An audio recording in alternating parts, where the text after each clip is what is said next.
કોઈ સ્પેસિફિક મંત્રનું તમે જો જપ કર્યા કરો તો તમે જેવો ધારો એવું બાળક થાય, મતલબ જીનિયસ બાળક થાય. Is it right or wrong?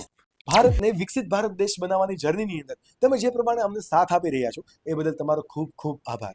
અને thank you for choosing this particular topic two watch, because આ પર્ટિક્યુલર ટોપિકથી તમે બિઝનેસ ક્ષેત્રે, લાઈફ ક્ષેત્રે, પર્સનલ લાઈફ ક્ષેત્રે ક્યાંક ને ક્યાંક ડેવલપ થશો. અને તમે જો આ પર્ટિક્યુલર ક્લિપનો ફૂલ પોડકાસ્ટ જોવા માંગો છો તો તમે અમારી મેઇન યુટ્યુબ ચેનલ આકાશ ઉકાણી ચેનલ પર જઈ શકો છો. ત્યાં સબસ્ક્રાઇબ કરી શકો છો કે જ્યાં એવરી સેટરડે અમે નવા પોડકાસ્ટ અપલોડ કરીએ છીએ. અને આ આકાશ ઉકાણી ક્લિપ ચેનલ પર અમે અમારા ફૂલ પોડકાસ્ટમાંથી મોસ્ટ વેલ્યુએબલ ટોપિકને નાનકડી ક્લિપ સ્વરૂપે તમારા સામે રાખીએ છીએ અને એવરી ડે અપલોડ કરીએ છીએ. Then hit subscribe button to this channel as well. તમે અમારી સાથે ડેઇલી અપડેટ્સ માટે અમને ઇન્સ્ટાગ્રામ ચેનલ પર પણ ફોલો કરી શકો છો. જો તમે બધી જ આ પ્રોસેસ કરી દીધી છે then enjoy the show. I think it's wrong. હમ રાઈટ એટલા માટે ઘણા લોકો એવું કહે કે આ મંત્રનું ઉચ્ચારણ કરો તો પુત્ર પ્રાપ્તિ થાય, આ મંત્રનું ઉચ્ચારણ કરો તો પુત્રી પ્રાપ્તિ થાય, પણ એનું સાયન્સ સાથે કોઈ જાતનું કંઈ કનેક્શન છે નહીં સાયન્ટિફિક રીતે. બટ સ્પિરિચ્યુઅલ વેથી જો આપણે સમજવાની કોશિશ કરીએ, ધીસ ઇઝ અ મેનિફેસ્ટિંગ ટેકનિક. કઈ રીતે મેનિફેસ્ટિંગ? કે સમજ લ્યું કે ભાઈ કોઈને દીકરો જોઈએ છે અને સંતાન ગોપાલ સ્તોત્રનું મંત્રનું ઉચ્ચારણ કર્યું અને મેનિફેસ્ટ પણ દીકરો જ કરે છે કે ભાઈ દીકરો આવે, પુત્ર સંતાન પ્રાપ્તિનો મંત્ર છે અને વારે વારે એના માટે વિચારે છે. તો આપણું એક સ્ટેટ ઓફ માઇન્ડ હોય છે અને NLP મોડેલ કહેવામાં આવે કે આપણું એક સાયકોલોજીકલ મોડેલ છે કે વારે વારે સતત જેના તમે વિચાર કરો છો ને એવા જ તમે બની જાઓ. What you think you become, right? એવા જ તમે બની જાઓ. And second step is what you imagine you create. Exactly. Right. તો ઘણી વખત એવું બને 80-20% કે 20% ના પણ બને, 80% બને પણ.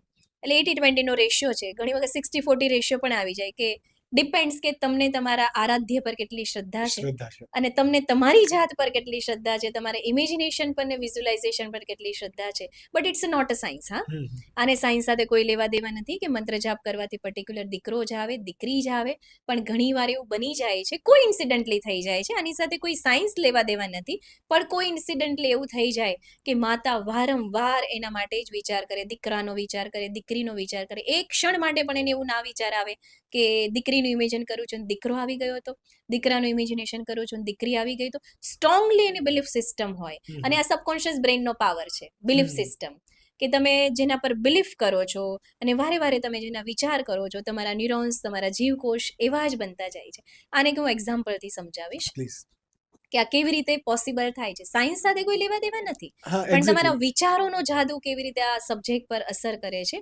કે ભાઈ આ એક ગૂગલ પણ તમે કરી શકો છો કે એક સાયકેટ્રિસ્ટ હોય છે અને એ રિસર્ચ કરી રહ્યો છે કે વિચારોનો જાદુ માણસ પર કેવી રીતે કામ કરે છે. તો એક ખૂંખાર કોઈ કેદી હોય છે કે જેને જન્મટીપ અને ફાંસીની સજા સંભળાવવામાં આવે છે અને કહેવામાં આવે છે કે આવતીકાલે તને ફાંસી મળવાની છે.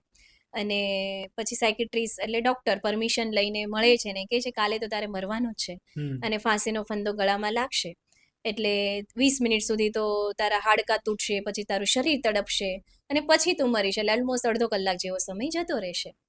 તો મારી પાસે એક રામબાણ ઇલાજ છે કે મારી પાસે એક એવું ઇન્જેક્શન છે કે જે હું તને આપીશ ને તો તારું મૃત્યુ એક મિનિટની અંદર થઈ જશે, વધીને 2 મિનિટ થશે. તો હવે તું ચૂઝ કર કે તારે શું કરવું છે. હું કાલે પાછું તને આવીને મળીશ. બીજો દિવસ થાય છે ને કેદીને મળે છે અને કહે છે કે હવે તારો વિચાર શું છે. તો એ કહે છે કે ફાંસીમાં હું એટલું બધું હેરાન થાવ એના કરતાં બેટર છે કે તમે મને ઇન્જેક્શન આપી દો. અને આગળના દિવસે જણાવે છે એમ કે ઇન્જેક્શન જે હોય છે ને કોબરા સાપનું ઝહેર હોય છે. પહેલા માણસે આગળના દિવસે પૂછેલું કે એવું તો શું છે તમારી પાસે. તો એ કહે છે કે મારી પાસે કેવું ઇન્જેક્શન છે કે જેમાં એક ઝહેર છે અને કોબરા સાપનું ઝહેર છે કે જે બહુ ઝહેરીલા સાપનું ઝહેર છે, અડધા માત્રમાં મૃત્યુ થઈ જાય. તો પેલો કહે છે કે વાંધો નહીં, મને ઇન્જેક્શન આપી દો અને હું આવી રીતે મરવા માટે તૈયાર છું. અને એઝ યુઝ્યુઅલ જેવી રીતે વાત થઈ હતી, ડીલ થઈ હતી, એવી રીતે ડૉક્ટર, સાયકેટ્રિસ્ટ, મનોવૈજ્ઞાનિક એને ઇન્જેક્શન આપે છે અને જેવી રીતે વાત થઈ હતી વિધિન 1 યા 2 મિનિટ એ ડેથ થઈ જાય છે, મરી જાય છે. પોસ્ટમોર્ટમ થાય છે એનું અને સાબિત થાય છે કે આના પૂરા શરીરમાં ઝેર ફેલાઈ ગયું છે અને કોબરા સાપનું ઝહેરના કારણે આનું મૃત્યુ થયું છે. પેલો મનોવૈજ્ઞાનિક સાબિત કરે છે કે મેં આને ફક્ત મિનરલ વોટરનું ઇન્જેક્શન આપેલું છે. આપી જ નહોતું કશું. આપ્યું જ નહીં હતું. અને આવું તો આપણે કોરોના સમયમાં પણ જોયેલું હતું કે હા. પાણીના ઇન્જેક્શન લઈને લોકો કોરોનામાંથી મુક્ત કોરોનાથી થયેલા. બહાર થઈ આપણી ગયા. એ વાત કે આપણે બહુ આપણી બધા લોકો છે 5 વર્ષ પહેલાની જ રિસેન્ટ કેસીસ છે આ બધા. ડેફિનેટલી. તો આને આ સબ્જેક્ટ સાથે જોડી શકાય, જેને સાયકોલોજી સાથે જોડી શકાય, કે જે વસ્તુનું ચિંતન તમે વારે વારે વારે કરો છો તો એ વસ્તુ મળવાની તમને શક્યતા વધી જાય છે. Exactly. એટલે બની શકે કે આ વિચારો કરતા કરતા જે પણ તમે જેન્ડર ડિસાઈડ કરો છો આવી શકે, પણ અગેન કે સાયન્સ સાથે કોઈ આનું લેવા દેવા નથી. નથી.